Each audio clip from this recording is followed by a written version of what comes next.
Maksud hadis daripada Abu Hurairah radhiyallahu anhu, katanya, sabda Rasulullah sallallahu alaihi wasallam, orang mukmin yang paling sempurna imannya ialah mereka yang mempunyai akhlak mulia.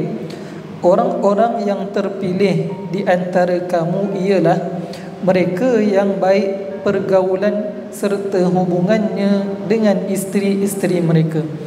Hadis riwayat At-Tirmizi.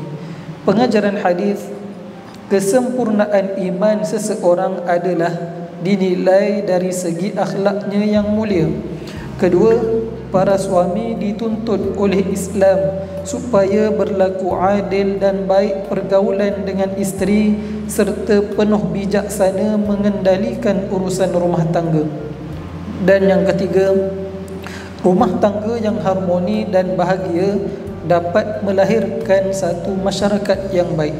Sama-sama kita amal dan kita sampaikan apa yang kita dengar pada hari ini. Wallahu ta'ala a'lam. Assalamualaikum warahmatullahi wabarakatuh.